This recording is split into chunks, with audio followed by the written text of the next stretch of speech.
Good morning, good morning, good morning, and welcome to YouTube Free Europe. Hey, where free speech still exists. Welcome to the show. My name is Graham Hughes. You are watching Morning Brew on Politics Social. I am. It is the 15th of April 2025. Let's get into it. So today we're talking about the Orange Furor Rising and what that means to the world and to you and everything else that's going on right now. Not great in America. Would not like to be in America right now. Not a great place to be, I don't feel. Big shout out to all of our amazing people in the chat here. We've got Veg Pie in there. We've got Martin Harrow. We've got Zolst. We've got Jane. We have Francis is in there as well. And Gallifreyan Wren, as well as Diz, Reagan Elite, and Alistair, moderators in there. Thank you so much for coming on this morning and helping us out. If you'd like to join our friends in the chat here, all you need to do is hit that lovely subscribe button. Just give it a tickle. Wait for a minute and you'll be able to add your words to the show. So today we're going to be talking about the Orange Furor and basically the war on free speech that is happening in America right now. I'm going to move my mic a little bit closer to me, just so you can hear me a bit better. I realised the mic was a bit too far away. It might have been a little bit echoey. I don't know. Sarah Davis says, hi, Graham. Hi, Sarah. How you doing? Hope you're having a good morning. Okay, so let's start talking about freedom of speech, the United States of autocracy.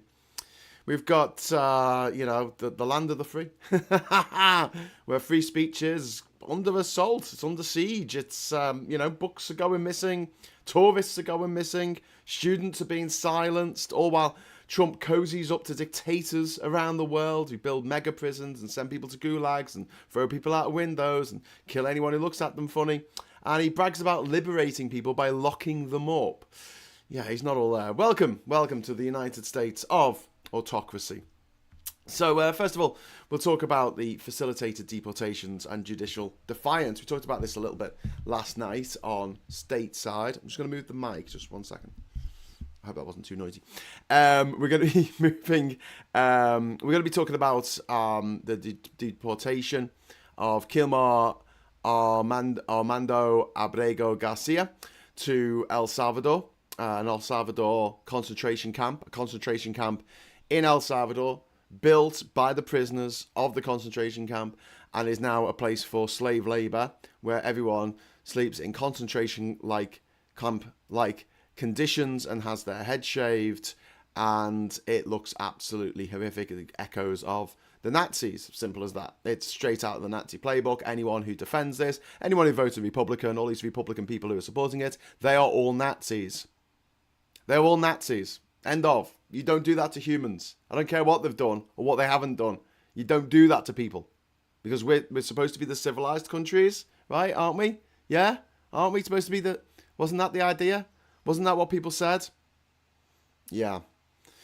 Bragged about it for years. We had to go around the world. We did. Like civilizing other places because they just weren't civilized enough. Yeah. White House has refused to return Garcia, even though there's been a court order from the Supreme Court, a 9-0 decision. And what they've said is, but we said that we would facilitate it. That doesn't mean that we would actually do it. We'd just, roll out a welcome mat for when El Salvador gives him back. And it's like, are you going to make El Salvador give him back? And they're like, no.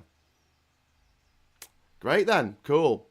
This isn't just immigrants that this is happening to. This could happen to anyone now. Trump is talking about taking US citizens who he finds undesirable and getting them out the country and putting them in a concentration camp in another country. Let's not forget, Auschwitz was not in Germany. Outsourcing your death camps. Yeah, that sounds like something that the Trump administration and the Adolf Hitler administration would do.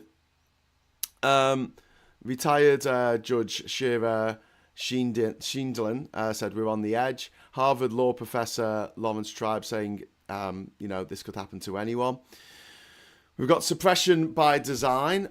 Trump has mused publicly about deporting US citizens that he doesn't like to foreign prisons. Explicit admiration for Nayib Bukele, or Bukaki, who he sees as a cool dictator. This is the leader of El Salvador at the moment. El Salvador, a country with the highest murder rate in the world. Seems like a good place to try and emulate, hey? And Bukele to Trump, to liberate 350 million people, you have to imprison some. Just to remind you that America has the highest rate of incarceration in the world. Most countries have an incarceration rate of around 1 in 1,000. So for every 1,000 people, one of them will be in jail. In America, it's 1 in 100. Like it's 10 times the level, then 10 times the number. It is. They have of all the incarcerated people in the world, a vast chunk is made up of people incarcerated in America. Why is this? Well, because prisons are private business in America, and you can make a lot of money out of doing a Shawshank. You know, in Shawshank Redemption, the warden, the governor, got in trouble because he had all these deals going on the side, getting the prisoners to work in slave-like conditions and undercut local labour. Yeah. Do you remember that? And he ended up he was going to be taken away and put in jail, but he shot himself instead. Do you remember that? Sorry, spoilers for people who haven't seen Shawshank Redemption. Yeah, now that's like completely legal. That's like the fascists in America, the Republicans, the Nazis. The Nazi Americans watched that and went, maybe we should make that legal. Maybe we should make it legal to do all the things that happen in Shawshank Redemption. And they did. So that's what it's like going to America right now. That's what it's like going to an American jail. This isn't a metaphor. Trump is literally threatening to jail dissenters abroad. Deporting people without due process is autocracy. It's a dictatorship. That's what dictatorships do. What's the point of having a judiciary? What's the point of having courts if the executive just ignores them? Just goes, oh yeah, okay, yeah, whatever. And this leads to the next point, which is the crackdown on universities. So Harvard, Princeton, Columbia, Cornell, and Northwestern have all been targeted by the Trump regime. Trump's administration has frozen over $4 billion in grants and contracts. Harvard are kicking back. One of the few that are kicking back is Harvard, saying we will not surrender our constitutional rights. The demands made from the Trump people include eliminating diversity, equality, and inclusion programs. So that would mean that my partner would not have been able to do her PhD in America. I mean, she had the academic qualifications to do it, but because she's disabled, people will go, "Oh, hang on, she can't be part of this," even though she's got the qualifications. And actually, it was harder for her to get those qualifications than it was for someone who can hear what's going on in a lecture, what the teacher's saying at the front of the class. Doesn't have to try and work out every word as they come at the speed of words. Yeah. It's a war. It's a war on the disabled. It's a war on minorities. It's a war on black people. It's a war. We're at war. This is America right now. Trump wants to review the Middle East Studies curricula. He wants to punish student protests and ban masks on campus. He also wants to cooperate with the Department of Homeland Security and clean house in admissions and hiring. So he wants these universities to tell them who comes from where and what they write in what papers, in what they're studying, and if they're studying something that Trump doesn't agree with, or they're reading books that Trump doesn't agree with. Trump wants to go in to the library in Harvard and pull out all the books that say things that he doesn't want to hear. This is McCarthyism on steroids. This is education becoming propaganda, controlled by the state, controlled by a fascist, autocratic state. And it's not about control. It is about control. No, it's not about helping kids learn. It's not about furthering academic excellence. It's not about developing America's world-class research into all kinds of things, technology, diseases, medicine. No, this is about control. It's cultural cleansing. And that's happening in universities, where Trump wants to take people out of these universities and put them in jail for thinking the wrong things, for saying the wrong things, for doing the wrong things, in a direct violation of the First Amendment to the Constitution. So here's the thing, right? The First Amendment's the first to go. The Second Amendment's next, isn't it? Is that going to happen? Are they going to take the guns off the people in America? Because if you're going to ignore one constitutional amendment, why not just ignore them all? Yeah, actually, I don't think they're going to do that because the weapon companies have just got too much riding on this. They got too much riding on the carnage that is to come in America. So this is why, right now, I will say, with my whole chest, stay out of America. Do not go to America. If you're in America, think of a way of getting out if you can. Try and get out while you can, because America ain't America anymore. It's Nazi Germany, but with an American hat on. That's it. Nazi Germany in red hats, in stupid, goofy red hats, like proper special people red hats. Do you know what I mean? This is horrific. We are seeing Germany, Finland, Portugal, Denmark, and now the UK have all issued travel advisories to the USA. Tourists, particularly Canadians, are cancelling their holiday plans en masse. There's border detentions going on for tourists. Phones and social media has been checked at customs. People have been having to take a burner phone and a blank laptop with them for work. 20% drop in Canadian border crossings. Losses projected to be $2.1 billion and 14,000 jobs so far.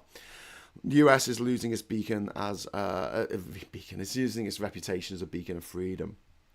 And the real impact is that, small businesses, hotels, restaurants, cafes, tourist attractions, they're losing out. Not Trump. He's cashing in. Oh my God, he's making so much money out of this. He's making so much money. Are you making money? No? Well, I think you've been had then, haven't you? Alistair, thank you very much for the £2 super chat. 1984 in the USA in 2025 by the looks of it, Graham. Yeah, couldn't have put it better myself, mate. That is exactly what it is. Thank you so much for the super chat. I'm going to set a goal of 10 super chats, any colour, so just don't worry about, if it's just a couple of quid. I'm going to set the timer for 45 minutes, and I'm going to do an extra 15 minutes of the show. If that's what you want. If that's not what you want, don't give a super chat. But it will give me a bit of time to respond to more of your messages if we do that. We're not doing the papers this morning just because I haven't got it set up, and I'm just a bit wary about how my computer is running at the moment. It's dropping frames all over the shop. I just looked at it and it's dropped so many frames. I'm running it at quite a slow rate. Like it's not it's not up to it. I usually stream in 4K at home, but because I'm away, I'm on Wi-Fi and I'm streaming at about 5000K for HD, but it's not really working very well. So sorry that I'm a little bit. If the audio's okay, then I think we can get away with it. I'll just try and not move too much. Maybe I should just still myself. Be still, Graham. Be still. But yes, maybe also what I'll do is I'll stop the scrolling text behind me, because do we need that? Do we really need that? Just give me 1 second while I just replace my background with a still background. It's not going to make much difference to you, but it'll make a difference to me. Oh, wow, I just got a super chat in as well. Why did that not transfer across? Oh, there it goes. There it goes. There it goes. Okay, so if I do that and turn that off, and then fade. You didn't even notice that, did you? My background has stopped. It usually scrolls, but now it's stopped. Hopefully that will help with the drop frames and everything. I'm losing 1 in every 4 frames at the moment. That's crap, isn't it? That's really shit.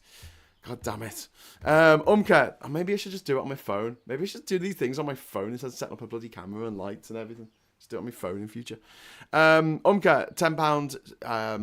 euros, 10 euros. Sorry, mate. Sorry, I said euros there, didn't I?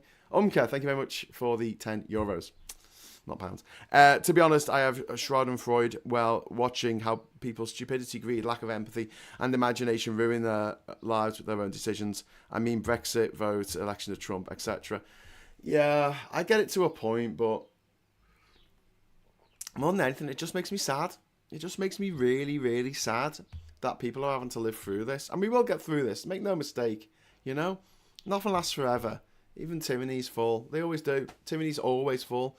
Democracy, They've had something approximating a democracy in America for 250 years. Obviously, when it first started, it was only men who were allowed to take part, white men who weren't Irish. But then, it's just become more democratic as things have gone on. And democracy is the most stable form of government. However, you need things in democracy, and I think that all democracies should have this, like what they have in Germany, where it is impossible for someone to do a Trump, someone to do a Hitler, someone to do a Mussolini, someone to do a Franco, someone to do a Salazar, someone to do a Pinochet, someone to do a Pol Pot, someone to do a Mugabe, someone to do an Idi Amin. Okay, I'll stop now. One of the issues that we have with democracy is it allows people to have freedom of speech. So people who are Nazis are allowed to stand for election. I don't think they should be. I think that if you don't believe in democracy, you should not be allowed to stand. The system in Germany is quite an interesting one because they have a total separation of powers. So you've got the executive, the legislature, and the judiciary. Now, the way they've got things set up is the judiciary, and there is a constitutional judiciary which is separate from everything else, and it just rules on the constitution. And part of the constitution is that court is not allowed to make any laws that are or interpret things in a way that doesn't go with these sort of, they've got these like eternal rules. I don't know what the proper term is for them, but there are these rules within their constitution that you can't violate. You just cannot violate them at all. And they also have the power to remove politicians if they are going down the authoritarian route. America doesn't have that. America doesn't have those checks and balances. It badly needs those checks and balances, but it doesn't have them, hence Trump. But he is mortal. He won't live forever. And even if he's around for the next 10, 15, 20 years, heaven forfend, as President of the United States of America, two things to remember. He will be gone one day. And secondly, America is not the world. I know it likes to think that it is, but it is not. What America's actions are doing are pushing us closer to our friends, brothers and sisters in Europe, in the rest of Europe, also pushing us closer to our friends, brothers and sisters across the Commonwealth, and that includes our friends in Canada, our friends in Australia, our friends in New Zealand. 56 countries around the world are part of the Commonwealth, and that includes India as well. Yeah, push us close to India. That's fine. I know that the leader of India is a gobshite. However, I'd rather deal with Modi, even though he is horrible and I hate him. I'd rather deal with him than Trump, because there's a deal to be done with Modi, because they're a developing country still, even though they're now the fifth biggest economy in the world. They've overtaken us, which is understandable. I mean, it's a population of 1.4 billion people. However, Trump, you can't deal with him. You can't reason with him. He will screw you over. He'll tell you one thing. He's got a knife, he's shaking your hand and smiling, but he's got a knife behind his back. It's as simple as that. You know the type. You know the type I'm talking about. So, back to why people aren't going to America right now.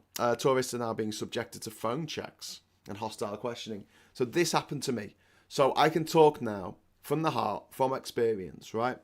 So in 2016, I applied for my third ESTA. ESTAs only last for 2 years. I got my first on my using my phone as to make a Wi-Fi connection or something. I can't remember how quite I did it, but I was standing on top of the bridge of a cargo ship. So you've got the bridge and you've got the wings on either side of the bridge, and sometimes you can actually go and stand on top of the bridge, right? And there you have, they have the radar at the top there, and radio signals, radio towers and stuff. And I was standing up there with my phone trying to get a signal so I could apply for this ESTA that would allow me to visit the Northern Mariana Islands. Yeah. Which I did. I mean, I was allowed to just basically walk around the port. They didn't let me out the port. America's really funny about shit like that. They became funny about shit like that while I was traveling. So 2011, I went. Oh no, January 2012, I went to American Samoa, and they just let me go anywhere. I could run around the whole island, no problem, as long as I was back on the ship. By midnight or whatever the curfew was. That was the ship owners put that in, not the authorities. They didn't care. But then going to Guam and Northern Mariana Islands later that year, I needed an ESTA because this new rule had come in, I think in January 2012 or whenever it was, but maybe they just didn't enforce it in American Samoa. I don't know. But I got my first one. I then got my second one in 2014. And this is when I was going over to America quite a lot. I'd been over there to be interviewed by Gayle King, who went up in a space rocket over the weekend. Hey, well done, Gayle. That was yesterday, wasn't it? Yesterday? Oh, yeah, it was yesterday. I was interviewed by Gayle King and Charlie Rose on CBS this morning. I was flown over to America to do that. I did a TED Talk in America, in Palm Springs, at one of the main TED events. Not a TEDx. And got a standing ovation, by the way, just saying. You know, if anyone wants to book me for come and speak to people, I'm good at that. I can speak to people, stand up in front of people, speak to people. I don't know if everyone can do that. I don't know if that's a particularly special talent. It doesn't seem to be because, you know. But yeah, anyway, so I was getting invited over to America a lot. I got invited over to speak to a production company in Minnesota who wanted to make a TV show of me traveling around America. It was going to be a travel show for kids. It was going to be amazing. It was going to go out on the CBS network, I think, with 26 episodes. It would have been fantastic. But then, you know, my life took a turn. It got cancelled at the last minute because of my Scouse accent, apparently. Yeah, that's good for the... Anyway, sorry, I'm getting distracted. Anyway, so in 2016, I applied for my third and what would be my final Leicester. And they changed the rules. So, in 2012, when I applied, they didn't really care which country I'd been to in the past 5 years. In 2014, they cared a little bit more, but not that much. In 2016, oh my God, they absolutely needed to know every single place I'd been to in the previous few years. And as I'd been to every country in the world, this created problems. Now, trying to apply for an ESTA at the time, you had to select the country you had been to from a drop-down box. Then you had to put the exact dates that you were there. I mean, it was like how many days. So I think it was the day you arrived and then how many days. So I was sitting there. I remember I was in the Egg Cafe in Liverpool. And I was going back and forth from the UK to Panama at this time, and I was often flying via America, so I needed an ESTA because you can't change planes unless you have an ESTA, an electronic travel authorization. Sorry, I should have said that at the start. I don't need an ESTA ransom to come with me to travel places. So I remember filling out this form, like just went on forever, and I had to click each, and imagine having to do that like 200 times for every country in the world to click it on the list. Find out, you know, I had all my passports with me and I was checking all the dates on my passport, I had my travel blog open, checking all the dates that I went. So I filled it all in. It took me fucking ages. Probably took me an entire day. Probably took me about 8 hours. I'm not even kidding. It took so long to do that and find out, you know, the exact date that I was in Djibouti, the exact date I was in Bangladesh, the exact date I was in South Korea. Anyway, so finally get it all done and I send it off, right? And up to that point, they were kind of a bit funny if you've been to Iran, Iraq, Syria, whatever, right? But that was more than 5 years before I'd you know, earlier. And it wasn't a problem. The only problem was Sudan. Sudan was a problem. They'd added it to the list. And this is when Obama was still in charge, so we can't even blame Trump for this. They'd added Sudan to the list of undesirable countries that they don't want you to have gone to before you come to America. And what I could have done is just lied. I could have just not said, because I got a new passport in 2014 and I could have just used that. Do you know what I mean? Just said, no, it's clean. I haven't been anywhere. But I did worry about them checking my social media, checking, you know, typing in Graham Hughes into Google and this sort of stuff coming up about me going to every country in the world, me holding my Guinness World Record certificate. So I thought, okay, I better not do that. I better be honest. So I was. And normally it comes through straight away to say, you know, oh, it's okay, you can come. But it didn't. It took weeks. I think it took about 4 weeks. And as it happened, when the message came through, I was actually on my way. I was in Panama and I was on a minibus. I was on like a chicken bus, right? That goes from Bocas del Toro to the city of David, right? And I'm on this little chicken bus and it goes along these little windy jungle roads. And sometimes you get signal, sometimes you don't. And I kept on refreshing my internet because I had a flight to get. I'd booked the flight a month earlier and I was just waiting for this authorization to transit through America. I wasn't going to stay, but you need an ESTA to even transit. And I was on the bus and I remember being on the bus and just getting the thing through. It was a link that you had to press and I pressed it again and again. And eventually after a couple of hours on this bus, I pressed it and it came up, finally. This is like the day before I was supposed to be flying out. And it came up, yeah, your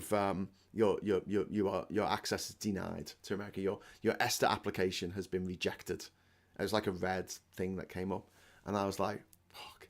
So I had to cancel my flight. And they don't let you get refunds on these flights because I got the cheapest one, obviously. So I lost, I don't know, $600, maybe more. Like, it was a lot of money.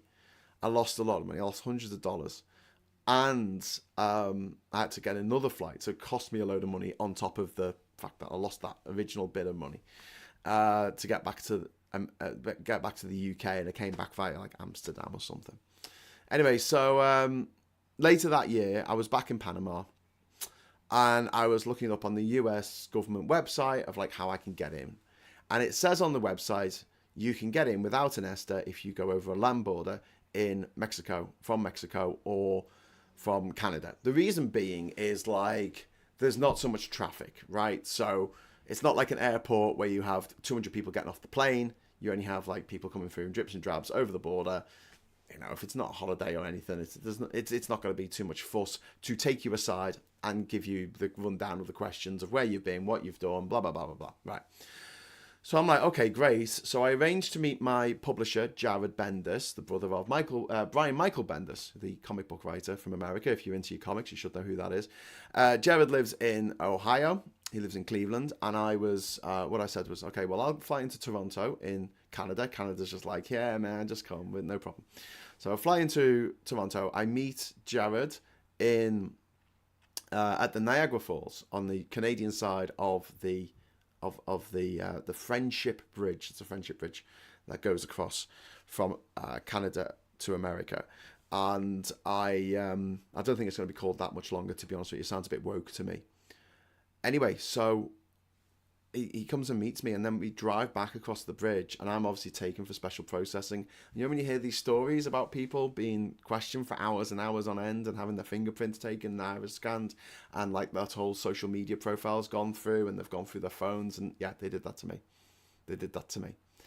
And they said, we're not going to let you in. And I'm like, why not? I'm only going to be here. Look, here's my flight out of Canada in a few days' time. I'm literally coming over. This is my publisher. This is my book.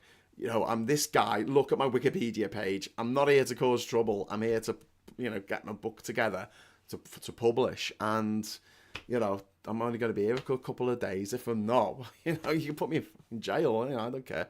I'll be back. And they were like, no, you can't do this. We're not going to let you. And I'm like, oh, for God's sake, okay, fine, whatever. And they said, you should have read the email that you were sent that said that if you were denied an ESTA, you're not allowed to try and come across the border. And I'm like, that wasn't in the email. I got an email with a link to it, and the link took me to the government site, and there was a page on the government site that was coded for me that I had to log in to see, right? And it just said I'd been rejected. I didn't read the small print because I was just like... But yeah, I should have read the small print on that website that was only available for a few days. Do you know what I mean? Like, wow. So they said, that's it. You are banned from getting an ESTA for life. For life. That's it. I can never get an ESTA again for the United States of America. Great. So last year, I jumped through all the freaking hoops to get a visa, a proper 10-year visa. It cost me probably about 400 quid in the end to get a visa for America. I used it once to symbolically go across the Friendship Bridge because I was like, fuck you guys, you're not telling me, you can't tell me what to do. I went over the Friendship Bridge in December, and I filmed a piece when I was at Niagara Falls on the American side. It was deserted, it was empty, I was the only one there, and I made a piece about how America is just beyond fucked. I'm sorry, but it is. Like, it's gone. The America we once knew, it's not going to be around much longer. And every single prediction I made in that video 5 months ago has come true. It's a nightmare. It's an absolute nightmare. So we're getting these tourists who are now being subjected to phone checks. I would not recommend going to America, not going to Disneyland. Don't take your kids to America right now. Your children could end up in a cage. You could end up in a concentration camp in El Salvador.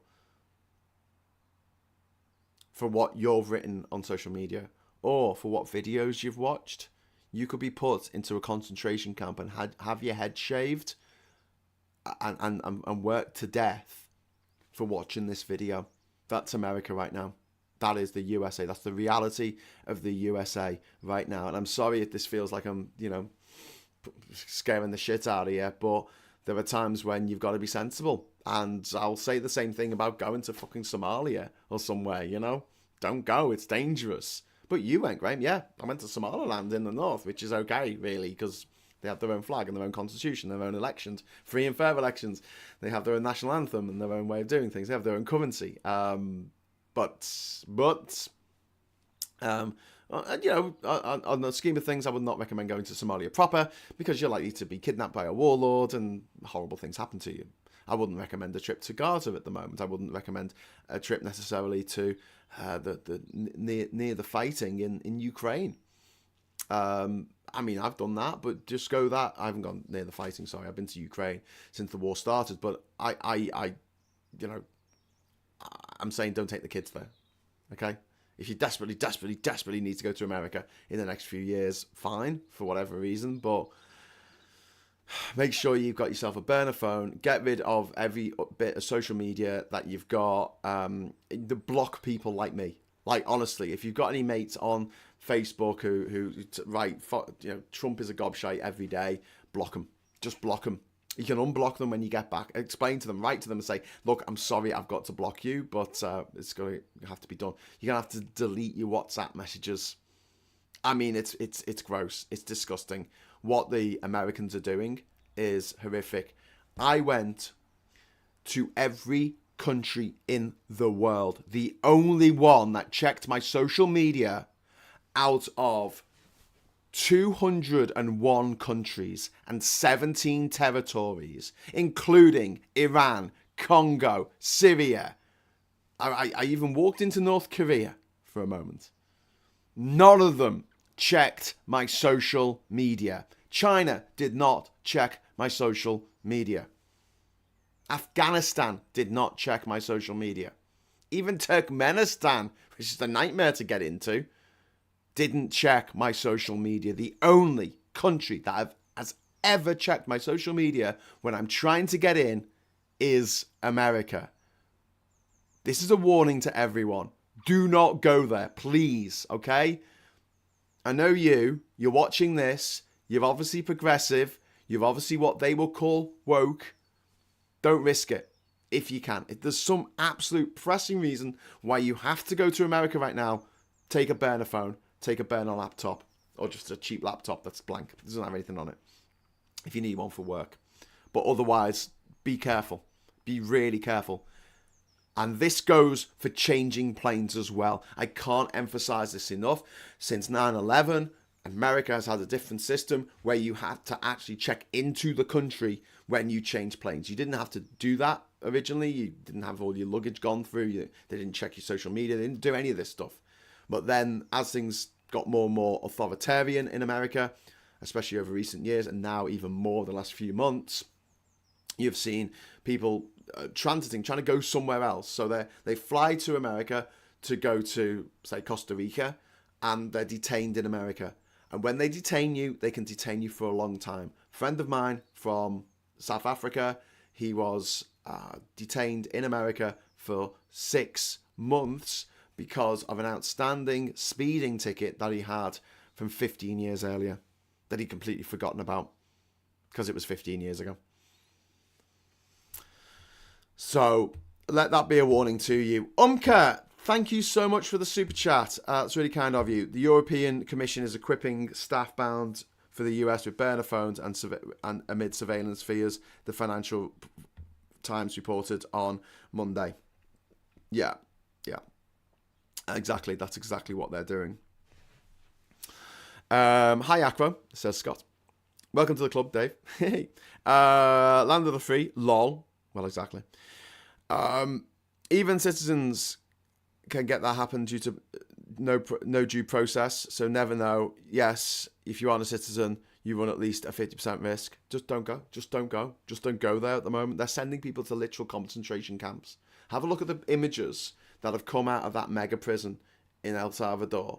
of those prisoners with shaved heads on those triple bunk beds, right? And there's just hundreds of them in forced to sleep like sardines, right? Have a look at that, and have a look at pictures from when Auschwitz was liberated.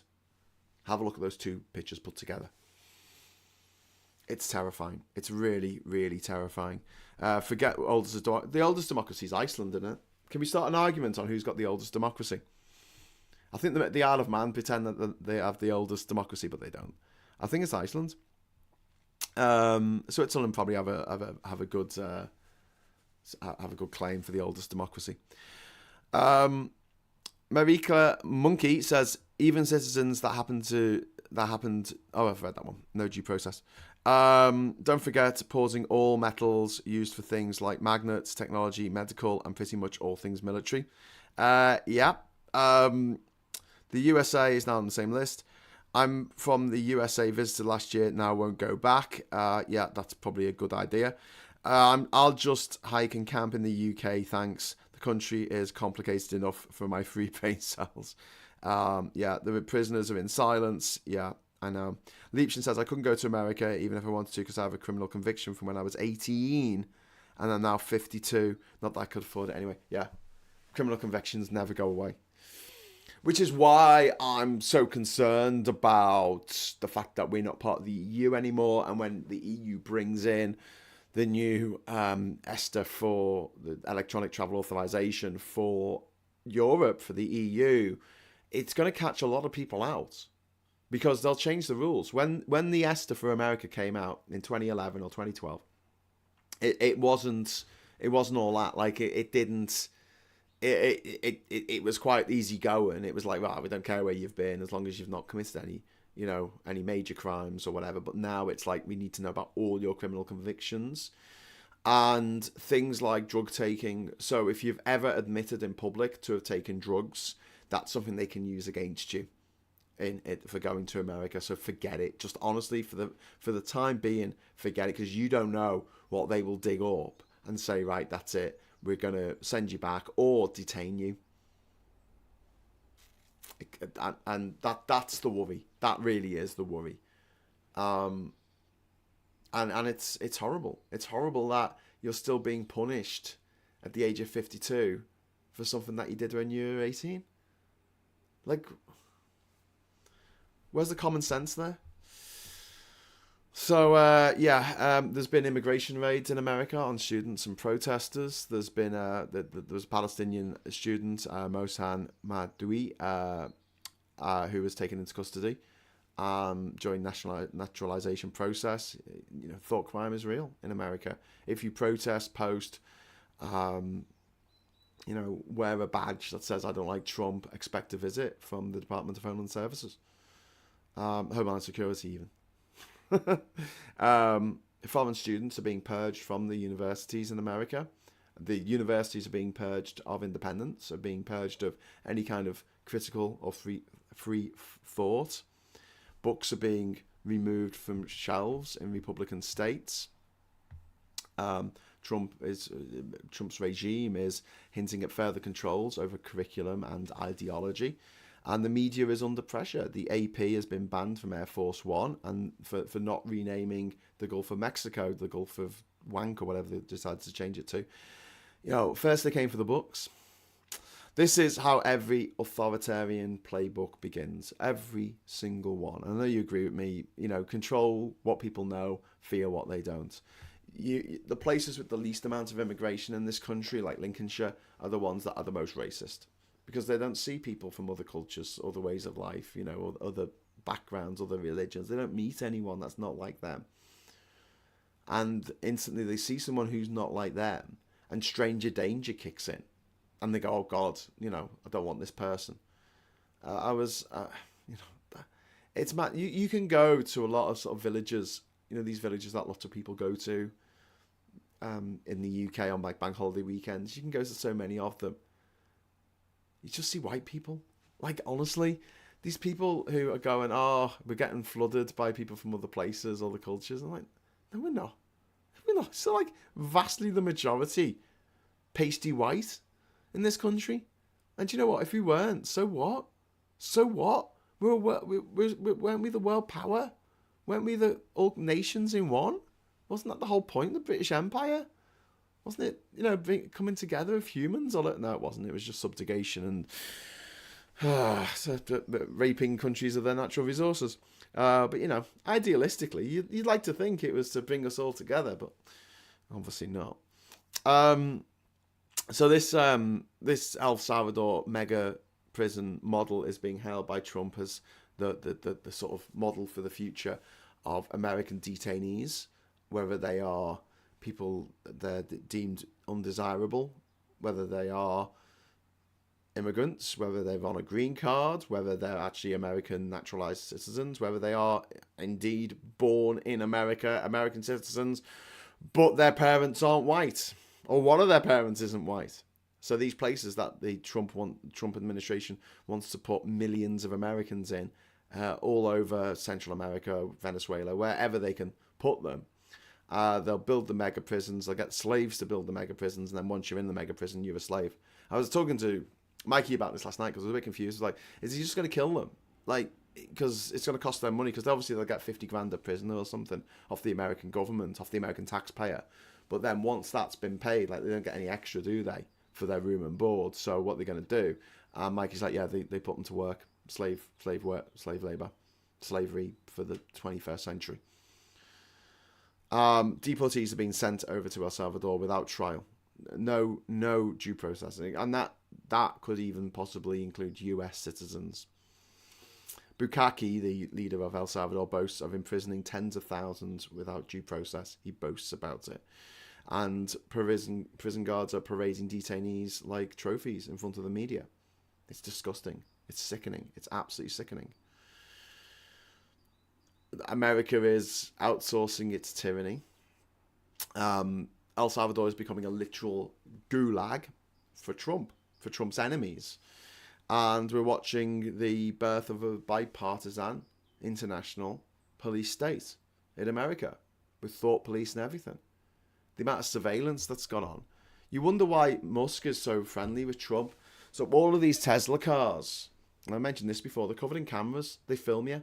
They listen to you. You know, when you're having a conversation in a Tesla car, it's recording you and sending it off to the cloud for, making sure you're not saying the wrong thing in a Tesla. If you walk past the Tesla, if you're at the car stop at the traffic lights and you walk in front of a Tesla, it films you and it can identify your face. You know, when you get those little squares around your face as you walk and it follows your face, yeah. It can do that. It can identify wherever you are. If you go too close to a Tesla, so if you're parked at the supermarket and you've got a Tesla parked next to you, when you go in to try and get into your driving seat, when you open the door, it'll automatically trigger cameras on the Tesla that film around it. And it's a surveillance nightmare. We thought that Big Brother would be hiding behind, a picture on the wall, but no. We invite it into our homes, we invite it into our garages, we invite it onto our streets. And then you've got the likes of Alexa, always on, always listening. What do you think they're doing with that data? What do you think they're doing with what you're saying in your own home? In the safety of your own home? They're recording you. Jeff Bezos, Musk, Zuckerberg, they're all up the arse of Trump. They're all working for Trump to make this surveillance state that monitors everything you do, everything you watch. Please don't go to America. I can't stress this enough. Please don't go to America. And please, for the love of God, if you know anyone who's thinking of voting reform in the next elections and even the local elections, can you have a word with them and tell them how scared you are and how that's going to happen in the UK? Because make no mistake, Nigel Farage is drawn from the same fascist playbook as Donald Trump. Thank you very much to Jay Mondo for the £10 super chat. That's very kind of you. I'm worried that our data stored in the USA isn't safe. Google or NHS data, etc. I don't think it's safe. But there are local servers here in the UK and around Europe that I think will be hosting this video as it's recorded onto the Google servers. But I think there's a service called Forget Me, and it allows you to scrub a lot of stuff from the internet. It might be worth, depending on what you've done in the past. I'm fucked because I'm a public figure. I'm not that public, but I'm a celebrity, don't you? I'm not a celebrity, but I've got a very strong online presence. If you want to find out a lot of stuff about me it's possible to find it out on the internet, not just from my Wikipedia page and various news articles about me, but also the fact that I've made over 1,500 hours of live fucking footage on the internet, some of it you're watching now, which is nice. Perhaps the EU should start to enforce the GDPR on American tech. That would be good. The goal ends in 12 minutes and 18 seconds, by the way, if you want me to continue on past 10 o'clock. I'll do a little bit more because I was a couple of minutes late getting started, but that's because I'm in a cupboard. And I've got to put everything away when I finish, and then I've got to get it all out again for the next show. Should be doing a show tonight. Should be doing a Geoscope with Ollie. I don't know. I might do it. I might, maybe, if Ollie's up for this, I might leave it till tomorrow night when I'm back home, because then at least I know I'll get a good signal. I won't be dropping frames. I mean, I think it's a bit unfair to sort of drag someone else onto the chat when I'm dropping. What's this? 22.2% of frames have been dropped. They've dropped over 15,000 frames in this video so far. 25 frames a second. So yeah, 1 in every 4 frames pretty much is being dropped. Not great. Do I look animated? Actually, that's a slower frame rate than animation. Like animation's 1 in 12. 1 in 12? 12 frames a second. 12 frames a second is the standard for that. I'm off to tell my brothers that Alexa, that Trump is a C unit. Hope that message finds its way back to them. Incogni is one place a lot of people recommend. Yeah, definitely. And also, Paul, thank you very much for the super chat. That's really kind of you. Coffee and Target money. Oh, thank you for my coffee. Yay. Oh, I've pressed the subscribe button. You should also subscribe. You're probably already subscribed because you're in the chat. If you're not subscribed, please subscribe and hit the bell notification icon. Thank you very much, Paul, for the super chat. Really appreciate it. Yeah, I think that when it comes to what we need to do with going to America, if you do need to go to America, or even just the way things are at the moment, I would really recommend getting a VPN. Obviously, I'm not sponsored by Surfshark or Nord or anything like that. If they want to sponsor me, that'll be fine. Hey Nord, if you want to give me some money to make these shows, I'll big you up, man. Call me. I think Nord's based in the Baltics, isn't it? Isn't it in the Baltics? Isn't it one of the Baltic states Nord is based in? Is it Estonia, maybe? I don't know. Anyway, using a VPN. So a VPN is a virtual private network, and it means that the data that you look up on the internet isn't immediately available. If you run any websites, you put them through Cloudflare to make sure that you don't get sort of DDoS attacks from people. But just going on the internet now, I think you need that separation of you and the data that you're getting so that it can't necessarily be brought back to you. But don't think for a moment that just because you got a VPN, you can get away with downloading horrific shit. You can't, all right? So please don't even try to do illegal stuff and think that your VPN is going to protect you, because it won't. But yes, it does go some way into scrambling what the Americans are finding out about you. But then again, we all put stuff on our social media to say, piss off, America. We don't like what you're doing. And Trump hates that. Trump he wants to silence all dissent. But the thing is, in a way, this could be a good thing, right? Because the more you tighten your grip, the more star systems will fall through your fingers, proverbial fingers, Darth Vader. So, it is a case of the more people notice what Trump is doing, the more people will stand up against it. If people don't notice, then they won't. There's a great, is it Luthien, is it, in Andor, the first season of Andor? He makes a really amazing speech, which I might recreate at some point, where he says, we've got to turn the volume. We've got to turn the volume up. We've got to turn the heat up. We've got to make sure that the frog doesn't just boil. He doesn't say this. He doesn't talk about frogs. But I'm saying, if that's what we need to do, that's what we've got to do. SG, thank you very much for the £5 super chat. Need to keep hearing more from you, Graham. Oh, thank you. Got 8 minutes now. And then we've got Kate Smith there. £2 super chat. Thank you very much. Can we ban Farage from office for inciting riots? I absolutely think we should. I have no problem with that whatsoever. The guy is a nightmare. He is a menace. We need to have a German-style system where people who don't believe in democracy are not allowed to partake in democracy. That's it.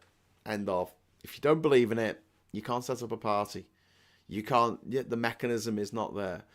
When you stand as an MP, you've got to pay £500 deposit, and if you don't get like 5% of the vote, whatever it is, you don't get that deposit back, right? I think it should be £5 and a commitment, a legally binding commitment to democracy. Legally binding in that if you say that you want to stand as an MP and that you believe in democracy, right? And this legally binding document binds you to that. And then you make a speech where you say that we should ban books or we should do this, we should do that. You know, you head to authoritarianism, or you do a Hitler salute like what Musk did. If you do that, then you are not just stopped from being an MP, or if you have become an MP, you are stripped of your title as an MP and we have a by-election, but also put in jail. Also put in jail. Because fuck them. That's what they'll do to us. That's what they will do to us if they get into power. So we have to preempt them. And it's the paradox of tolerance. We can't be so tolerant that we allow these scumbags to ride roughshod over everything that we know and believe. Michael said, I also have hats off to Green Day at Coachella for the way that they politicised the whole gig, running away from pain like the kids from Palestine, really hitting, hearing that from them. Yeah, Green Day. One of my faves. Love a bit of Green Day. Saw them for the first time 30 years ago. That makes me feel old. Like, when I saw them first time, I think it was between Dookie and Nimrod, I think. So, yeah, I think it was the Dookie era. But it was definitely Basket Case and When I Come Around. And, what was the other big song from Dookie? Oh, classic. It was way before American Idiot, which is a fantastic album. Absolutely. It's basically like a rock opera, American Idiot, like a punk rock opera, a punk opera. It's fucking brilliant. Love it. Absolutely love it. I'm trying to think what the other song was. When I Come Around, Basket Case, and tip of my tongue. But yeah, Green Day, absolutely awesome. So they were playing at the Coachella Festival in America, in California, and they is it California, isn't it? And they changed the lyrics to American Idiot. Was it American Idiot? Or no, it was Jesus of Suburbia, I think. They changed the words to Jesus of Suburbia and they made references to what is happening in Palestine right now. And that's exactly what bands should be doing. It always cracks me up when people complain about, I used to like Rage Against the Machine before they got all politicised. I'm like, killing in the name of. To help the goal, thank you very much to Kieran for the £2. That's very, very kind of you. We are just four away from our goal, and we've got 4 minutes to get there. So thanks very much to Kieran for the super chat there. That is very kind of you. Acro, and I have nightmares about being menaced by broccoli. Make it that lower, you will. That's so random. I love the messages on here. SG says, I know Starmer keeps saying it's a choice between it's not a choice between the US and the EU. And I understand it's part of his diplomacy, but I really hope that he knows the only real choice that is the EU. SG, I mean, he's not an idiot, is he? He's a lot of things. He's not an idiot. He might be boring and sound like John Major has just taken some downers, but I mean, you know, he's not a complete idiot. But they can't say that with the whole chest. We're not in a position to do that. Because one of the most frustrating things, like, we actually have a trade deficit with America. Like, they're going on and on about, like, oh, it's so unfair, because why don't the people of Lesotho buy as much stuff off us as we buy off them? And you look at it and go, the population of Lesotho is like 2 people and a goat, and they've got nothing. Like, you know, the many people live off less than $1 a day, and it's just madness. Like, it's never going to happen. The population of Lesotho is tiny compared with America. But with the UK, even though America's got a population 5 times the size of ours, we actually give them a trade surplus. We buy more stuff off them than they buy off us, and yet they still put the 10% tariff on us. Didn't put it on Russia though, did they? Bastards. Alistair Kerr, thank you very much for the £1 super chat, my friend. That is very kind of you. Oh, I see what you've done there. You've just slipped it in under the radar to get me to keep talking. That's fine. It's absolutely fine. Thank you, Alistair. And Danny in there as well with 50 Swedish krona, thank you, to help the goal also. Thank you very much for your Swedish krona. Really appreciate that. And Alistair, back once again, like the Renegade Master, with another super chat. Thank you so much, mate. That is really kind of you. And we've done it. I think have we achieved our goal? Oh, no, we've got one more. We've got one more. One more in 2.5 minutes before the bell goes. Before I go, sod this, I'm off to have some breakfast because I'm starving. As just someone's got to give a super chat and I go on, Graham, have some breakfast. I'll be like, I've got to stay now. Lying should be banned. That would help, says number 3. Yeah, in politics, you shouldn't be allowed to lie. You shouldn't be allowed to mislead the House.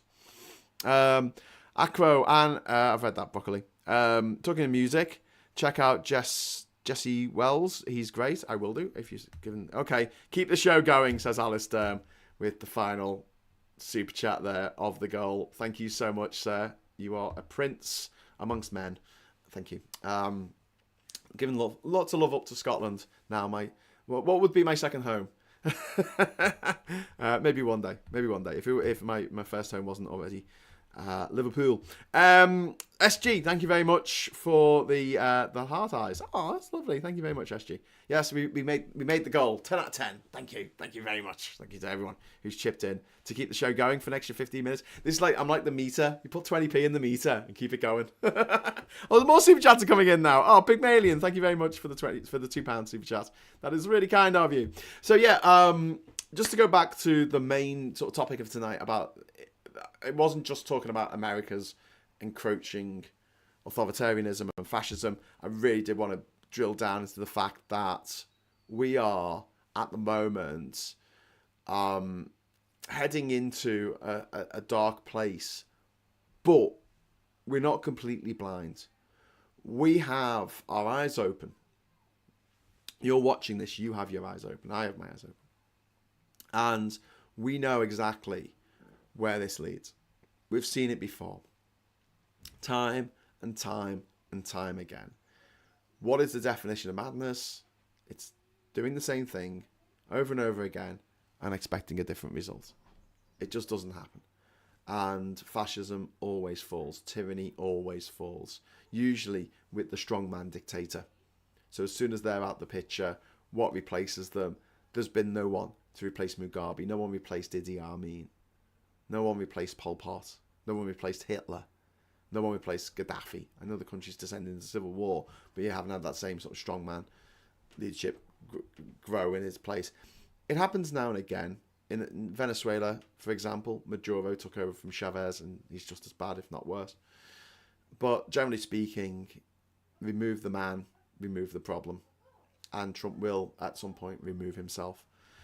Darren, thank you very much, Darren. In under the line. Thank you so much, Darren. That is really, really kind of you for the £5 super chat. Really appreciate that. Yay. Very enjoyable, Graham. In a funny way, you cheer me up. Thank you. Oh, thank you. Thank you very much. You're all amazing. We're in a dark place for ages. Take care, everyone. I'm not wrapping up. I said I'll do an extra 15 minutes. Everyone else is like, see you later. We're off now. We've got things to do. Go listen to it, James O'Brien. Maybe I'll just do another 10 minutes. Do you all want your money back? All the people who gave super chats are going to be like, no, Graham, we paid for 15 minutes. We expect another 15 minutes. So what do you want to talk about? Do you want to check? We'll change this topic a little bit. Is there something that's on your mind that you'd like to make a point about that we can get into? Or do you want to ask me questions? Do you want to ask me some questions about, I don't know, politics, my travels, life, the universe and everything? Please join in. We've got Graham has a funny way of cheering me up, even though things are so dire. Also, everyone in the chat, I'm quite new to this place, but I feel so much love here. Oh, thank you very much, SG. We feel love as well. And this is the point. This is like therapy, okay? So imagine we're in Alcoholics Anonymous and we've got to sit around in a circle and say, hey, hello, my name's Graham and I'm an alcoholic and I tell my story, you know? It makes the other people feel better. And knowing that you're not alone is the main thing here. Because when we used to organise marches and rallies and things against Brexit, a lot of people would say to me, what's the point? You're not going to stop it. The government want to do it. The opposition want to do it. The tabloids want to do it. The billionaires want to do it. Always check what the billionaires want because that's probably what's going to happen. And I would say this isn't just about trying to stop Brexit from happening. And we did have a modicum of success. We stopped the hard Brexit that the Tories wanted. They wanted to crash out and go on to WTO rules, which would have brought in tariffs like what Trump has done to America. Like what Trump has done, that's what would happen to us, right? And it would have been an absolute nightmare. It would have been 800% tariffs on frozen beef carcasses from Argentina. It would have been insane. Like, it's a situation that would not have ended well. And we stopped that from happening. But to me, when I was asked about, why are you doing this? Why are you organising this little thing? Why are you organising this little music event? Why are you organising? And I'll say, it's not about necessarily stopping Brexit anymore. It's about letting the people know that they're not alone. That the 48% of us who voted to remain aren't going mad. Like, we know what's right, and we know that our decision to vote that way was the right decision, and we know it now more than ever. But I saw it like pride. Like, I love pride. I love the idea that people who are gay, lesbian, bisexual, trans can have a day where they go out and party, and there is a political side to it. But mostly, it's about this thing, you're not alone. There are more people out there like you, and they're going through similar things that you're going through. And that makes it easier, because there's nothing more lonely than feeling alone.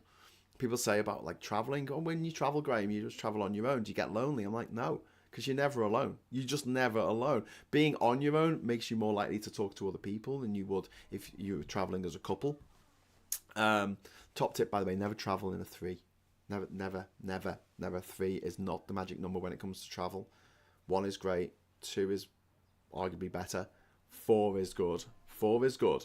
Anything more than 4, fine, right? Except nothing will ever get decided, but that's not the point. 3, never travel in a free. That's my top travel advice, along with don't take a towel. Sorry, Douglas Adams, you're wrong. Do not take a travel. Do not travel with a towel. Do not towel with a travel. You end up waking up in the morning, you have a shower, you have this now wet, damp towel, and you have to go out into the world with a damp towel. What do you do with it? Where do you put it? Do you put it in your backpack? It's going to make your backpack stink. Do you wrap it around your waist and go out to see the Taj Mahal? No, you're not going to do that. You can't put it on the window sill or on the washing line or something, because you've got to go. You got to take your wet, stinky towel with you. Don't get me started on microfiber towels. I hate the feel of them. They go through me, right? It's like fingers on a chalkboard to me. But yeah, borrow someone's towel. Everywhere you go, they'll have a towel and say, "Can I borrow your towel?" And if they say, "No, I haven't got a towel," then make sure you got like a jumper that is kind of like towel-y material, right? And use that. And then what you do is you tie your towel around your waist and then go out. Don't take a towel with you traveling. It's the shittest thing. Take a hat, definitely. Hats are good. Hats are excellent. Towels, not so good. Sorry, Douglas. R.I.P. and all that jazz. I love you. I love your work, man. But no, you don't need to know where your towel is. How do you keep going? Stroke talking. Graham says. Number 3, Richard. I don't know. Maybe just out of exasperation. I don't know. You're asking me that, or out of exasperation, or that's a genuine question. How the hell do you keep? Why do you keep talking, Graham? I don't know. Gift of the gab. It's the Irish in me, and the Scouse. Please watch AOC's speech last night. I saw the clip of AOC's speech. It was very good. AOC and Bernie Sanders are the resistance keeping the flame alive at the moment. It's funny how both of them are on the separate ends of the spectrum. Do you know what I mean? Like age spectrum, gender spectrum, wealth spectrum. Like everything about them is like Bernie is over here and AOC's over here, but they're working together, which is awesome. But I do worry about them. I really worry about them because the way Trump is going. I could see them being arrested on trumped up charges. There's no rule of law in America anymore, so they could be deported. Sent off to a gulag somewhere, one of his gulags. Andrew Ray, Graham, Labour Comms. Does anyone in this group have an ear of a cabinet MP or the Labour leadership getting influence in changing BBC governors and media? Andrew, I'm good friends with the business secretary, but I don't think he's going to be able to change the BBC governors anytime soon. He's a bit busy with the whole Trump tariffs and sorting out the shit with the Scunthorpe Steel Scunthorpe Steel works. He posted on Facebook that he was going to enjoy his Easter holes now after all this. But today he's had to go to Immingham to oversee the coke being delivered. That's going to go to the plant. So he's actually going to be in Immingham today. I'm like, oh, bloody hell, mate. That sucks. I have great nights on my own, talking to whoever I want and speaking freely without baggage, says Ian. Well, yeah, I mean, yeah. I can't stand microfiber either. Same sensation. I thought it was odd. Yes, Liebchen, exactly. And oh my God, you know, if you've got dry skin. Oh, and then oh God, I can't. I just can't. Microfiber stuff just... I get dry skin on my knuckles here, on the back of my... And, like, honestly, if you want to torture me... I shouldn't tell you this on the internet, because in a few months' time, I might be in a prison in El Salvador being tortured with a microfiber towel. But basically, like a microfiber towel going over a dry bit of skin. Oh. It's freaking me out just talking about it. Is this my ADHD? I don't know. Alistair, thank you very much for the £2 super chat, mate. MSM say Scotland is not welcoming to people. We are. You are. You absolutely are. Who says Scotland's not welcoming to people? I fucking love Scotland. Like, honestly, Liverpool is the greatest city in the world. It just is, right? I'm not going to argue against that. There's no point. It's just true. It's like saying the sun is big, you know? It's just true. It is. It's really big. Well, Scotland, oh my God. Like, and I love Ireland as well. I absolutely love the bones of Ireland, and I have Irish ancestry. But there's something about Scotland. I just absolutely love it. I love being out in... I went to the Fringe last year for the first time in Edinburgh. I was only up for the day, and it was just fantastic. It was a sunny, beautiful day. I walked up to the castle, met up with some old mates, had lunch, went and saw a show. I went to see... Naveen Skinner, you know, doing Liv Truss, the exorcism of Liv Truss, which was brilliant. Liz Truss, I'm trying to say. Liv Truss. God.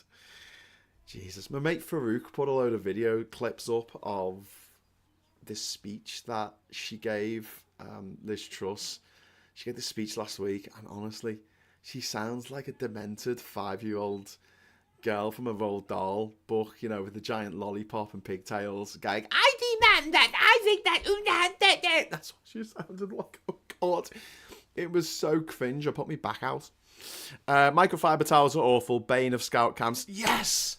Sonic Shadow. Oh, okay. Yes. If you're going camping, take a towel. Yes, absolutely. Sorry, I should have put that for us. If you're going backpacking, which is slightly different from, if you're just going to be staying at hostels, right? Sleeping on people's couches, don't take a towel, right? If you are going camping, yes, please remember to take a towel. Also works as a pillow, also works to lie on if you need to, so you're not quite on the ground. There's lots of reasons why you need a towel if you're camping, okay? Just you don't need one if you're backpacking, okay? Camping is different to travelling.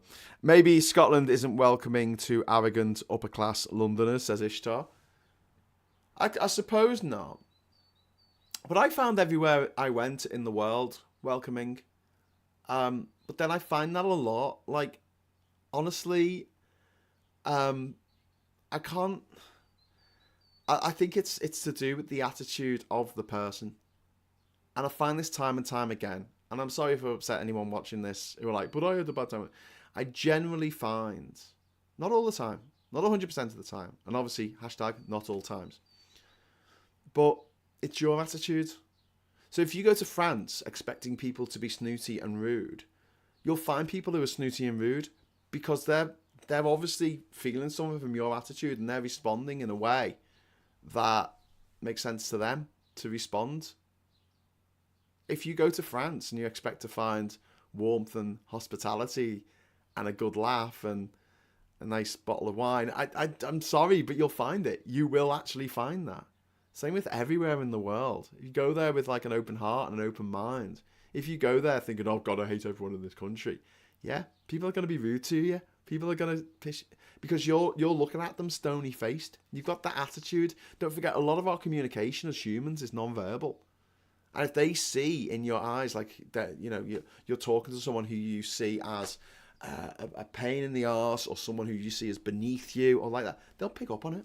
Humans are smart. Humans pick up on a lot of stuff without anything needing to be said. So your attitude in that patisserie is why they spat in your coffee. That is why, because you were being a dick. So don't be a dick. Go somewhere with an open heart and just enjoy your time. And if someone's in a bad mood because something shit's happened in their day, don't make their day any worse. As I've said before on this channel, like, if you want to know someone, like their personality, of whether you can be with them or even want them as a friend, check out how they treat people serving. Whether you're in a bar, a restaurant, pub, anywhere, check out how they treat those people. If they just treat them like, oh, do this thing, then have a word. They might not even realise they're doing it, but have a word. Someone who worked in bars for years, it really does make a difference when someone's just nice, when someone's just like friendly. Someone comes along with a smile and says, hi, how you doing? And actually mean it, not in a kind of like, how you doing, kind of Australian hello way. I mean, actually says, is it all right? Okay, getting off soon. Yeah, okay, cool. Right, just have a little bit of banter. Have a little bit of banter. And I'll tell you this now, like, you get loads of free stuff. Just like one of my top travel tips, just be really nice to everyone. Because they give you free stuff, like, all the freaking time. If you're nice, that's all you need to be. Nice. Otherwise, people going, oh, God, no, they overcharged me for this thing, and this didn't work. If people make mistakes, don't get angry with them. They've got another 50 tables to wait on. Who cares? Doesn't matter. On the greater scheme of things. I'm going to TripAdvisor, I'm giving you a 1-star review. Just chill, man. Just chill. Chill and the world becomes more chill. That's my take on it. Don't forget, 4 years of travel, every country in the world, mostly on my own, budget travel, public transport, didn't get mugged, didn't get robbed, didn't get beaten up, didn't get into a fight, didn't have anything, didn't even get ill. 4 years, didn't get ill. Positive mental attitude. I don't like it when people say, to succeed in business, you need a positive mental attitude. I think that's a bit of bollocks. But I think to be lucky and for nice things to happen, yeah, you do need a positive mental attitude because people play off it. There was a really interesting episode of Derren Brown years ago where he was talking about luck. And there was a guy on it who didn't think he was lucky. And he's like, well, why not? He's like, because I had a car crash years ago and I've been in pain ever since. And my uncle won like 10 grand on the lottery and I've never won the lottery. And he just went on. And it was sad hearing someone. It was an old curmudgeon. I bet he voted for refuck. But basically complaining about all these things in his life and not seeing the fact that he had a wife and kids and a house and a successful business. Like, that didn't mean anything to him because his uncle won some money on the lottery once and he didn't. And it's like, that's not the right attitude. And they set things up on this show where it was like they were told to go into a cafe and get a coffee and go and drink it or something. And all the people who thought they were lucky would go in and they'd set it all up. So it was all actors in the cafe. And there was only one seat and you had to sit next to someone else, another person. And all the people who thought they were unlucky wouldn't sit next to this random guy. But all the people who thought they were lucky would say, oh, do you mind if I sit here? And they'll sit down and they'll start talking. The guy turned out to be a millionaire who really wanted to invest in their idea because they all submitted what their ideas were to Channel 4 before the show started. And then there was another case where there was a guy and he needed some help changing a tyre at the side of the road. And the people who stopped and helped were all the people who thought of themselves as lucky. And the guy turned out to be a CEO of a company that were looking to employ that particular person for that particular job, considering their skills. So if they hadn't helped to stop to help fix the tyre with the guy, that connection would have never been made, and they managed to get a job out of it. Whereas the people who saw themselves as unlucky just went, oh, sorry, mate, I can't help. Just kept walking. And they were putting money on the floor, and they noticed that the people who were lucky would find the money, and the people who saw themselves as unlucky wouldn't, because they were just like too much in themselves. So just be a bit more open, be a bit more observant, and just be nice. That is my top bit of travel advice, along with take your malaria pills. Just be nice. Just keep laughing.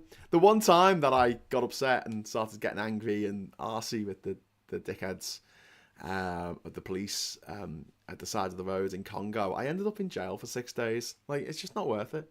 It's just not worth it. Just keep laughing. Just keep smiling. Just keep having fun. Because fun is infectious. It really is. A smile is infectious. Even if you've been having a bad day, a smile is infectious. But don't tell people to smile. I fucking hate that. Oh, cheer up, love. Might never happen. No, don't do that.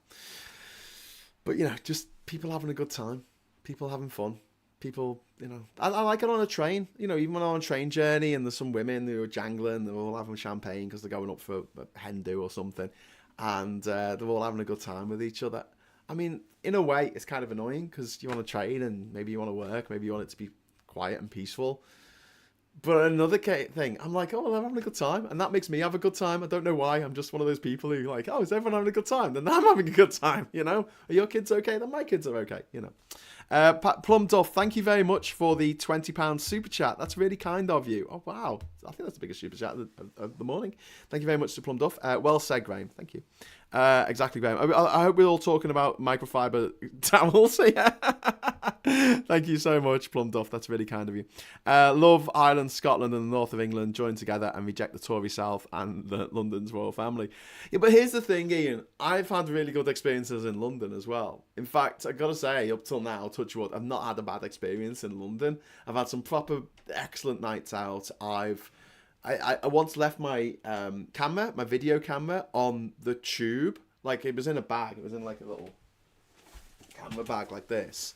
And I left it on the tube. And a guy came to because I was probably a little bit drunk. And a guy came to the doors and said, mate, you left your bag. And I was like, oh, shit, sorry, thanks. And I was like, oh, that's nice. And do you remember that story about that mad woman who ran for mayor, London mayor? I've forgotten her name. That woman who did the picture like that. I'm sure you're going to tell me her name in the chat now. Susan Hall, that's her name. Susan Hall, right? She got her. Do you remember that story? She got mugged on the underground, and it turned out that her Oyster card had fallen out of pocket, and then it got returned. Like, someone found the Oyster card and like properly returned it. And it's something that I think that in another way, similar to how people have sort of a dark view of the rest of the world, because we only hear the bad things. We only hear the bad things that have happened in the news. So our view of the world gets distorted through that lens, because nothing particularly bad happened in Burundi today isn't a news story. But there's a massacre in Burundi, that is a news story. There's an earthquake in Papua New Guinea and people die in a landslide, that's a news story. So we get this really distorted view of the world, that it's a much more dangerous place than it really is. And also, we can do that with our own country. We can think, oh, London, there's all these stabbings going on. Everyone's getting their phones robbed. Keep your phone in your pocket. Fine, don't play Pokemon Go when you're in London. Whatever. But also, the kids who are getting stabbed, and it's horrible, and I would like more to be done about it. I really want to see the legalization of drugs, which takes away the main source of revenue of the gangsters and criminals who have all this power in this country and who are going around shooting each other and stabbing each other. I think it would bring the murder rate down, if nothing else. But they don't go around stabbing random people in Victoria Station, They stab someone who goes to school with them, or someone who they know. If someone means you harm in this life, 99 times out of 100, it's someone who knows you. It's someone who is interacted with you in real life, and you've pissed them off, or they've pissed, or whatever. They've got some problem. But it's someone that the idea that someone's waiting around the corner, in Johannesburg, ready to stab you for being a tourist. It's not really the case. And also, this country's got one of the lowest murder rates in the world. Like, our murder rate is just 5 times less than America, even accounting for the population in America being 5 times bigger. Like, we have about 600 murders in England and Wales each year. 600 in a population of nearing 70 million people. 600 murders. I mean, it's not great. 0 murders would be better, but it's pretty fucking low. It's pretty low. And so, Yeah, I don't have a problem really going anywhere in the UK. I might make fun of North Norfolk. I might make fun of Lincolnshire. I might make fun of Manchester. But I don't. There's nowhere in this country I wouldn't go to. There's no place in this country where I'll feel like threatened for who I am and what I believe. I mean, it's unlikely anyway because I'm a white, middle class, middle aged, English speaking person. But I don't feel that same level of threat that I might have felt had I not travelled so much, had I not been to these places. And it's the fear of the unknown, isn't it? That's why people in Lincolnshire hate people who are from Pakistan, because they don't know anything about Pakistan. They don't know about Pakistani people and what they do and how they live their lives. And they feel like they're threatened by it. Plus, it's all stirred up by the likes of Nigel Farage and Tommy Ten Names, isn't it? Oh, they're coming over here and putting Sharia law on us all, which they're absolutely not. There's a complete misunderstanding of what Sharia law is. It's a resolution. It's a process. It's a resolution process for Muslim people. Oh no, we want them clogging up our time in our UK courts. It's like, well, okay, they can resolve it in the UK courts if you like, or they can resolve it amongst their own community, which will be cheaper for the taxpayer for them to resolve it in their own community. If that's what they want to do, that's fine. And people saying, oh, I went in somewhere and it was all halal, or it was all kosher. And I'm like, yeah, but I mean, I don't want halal. I want proper British food. And I'm like, water is halal. Water is kosher. It just means what's acceptable for someone who's Muslim or Jewish to eat. That's all it is. Just because Hindus don't eat beef doesn't mean you're not allowed to eat beef. Or maybe you shouldn't because it's not very good for the environment, but that's another story. Lived Lodon from 81 to 91. Had super neighbours, but never really did feel invested in the place, even though they did buy a flat. Once came to Manchester and it all changed. Oh, really? Okay, well, there you go. I mean, you liked Manchester. I mean, I went to Manchester Uni and spent a lot of time in Manchester, and it's not Liverpool. It's not Liverpool. London. I lived in London for a few months back in the beginning of 2013, and I mean, I like London to visit. I think it's a really cool place to visit, but I just wouldn't want to live there. It's too expensive. It's too hard to do anything. You want to go and see your mates. It's a big production number. In Liverpool, you can just pop round to your mate's house. Everywhere's 20 minutes away. It's a piece of piss. But then you want to spend the night, you want to go to the cinema with your mates in London. Everyone lives in different parts of London. It's a military operation to get everyone together to go to the fucking flicks. Never mind do anything else. And all the pubs close at 11 o'clock. Like all these little... You're not going to go into the town centre because it's too expensive. So you got a pub down, in your local area. But they all close at 11. It's like, oh, that's it, go home. Time's up, over, blow. In Liverpool, everywhere's just open all night. You can stay in the Jacaranda until 6 a.m. if you want to. It's great. It's okay, come to Lincolnshire. I'm sure the posse aren't waiting on the border for you. I hate what Brexit, losing as my freedom of movement, eternal optimist, but I've lost my faith in human nature. Purity, I go back to my travels and the people that I met, and I probably met thousands of people on that journey, and nearly all of them were good. Nearly all of them wanted to help. Nearly all of them were just getting on with their lives, didn't mean any harm to anyone. There was a minority of people who were just gobshites, a real minority, and I'm not talking about it being 50-50. You might get people who will vote for Brexit or vote for Trump, but if you could get through to them and get them out of that cult mentality, they'll be decent people. They genuinely would be. It's these billionaires who have got a bit of their brain broken, who want to be tyrants, who want control that they can't have, that I think they feel like, when I finished my journey and I got my Guinness World Record, I kind of felt like there should be some kind of like thing at the end of it. Like you're greeted at the end of this thing with a big novelty check with loads of money on it, or you're given the chance to tell your story in Hollywood, or you're given a BBC travel show where you get to go and visit places and tell people how cool it is. Those doors weren't open to me. No matter what I did, no matter how many interviews, no matter how many TED Talks, things like that I did, those doors weren't open to me. And it was hard, you know, it was a bit of a shit realization to realize, oh, you can do all this cool stuff and not really get much out of it. And I think that's what happens to billionaires. They think that once they get to $1 billion, they've won. They've won the game of life. And yet, they're a billionaire and there's people online being mean to them. They can't control people.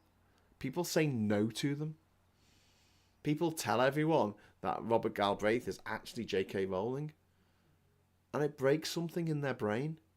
Because they thought, oh, hang on, isn't that when you win?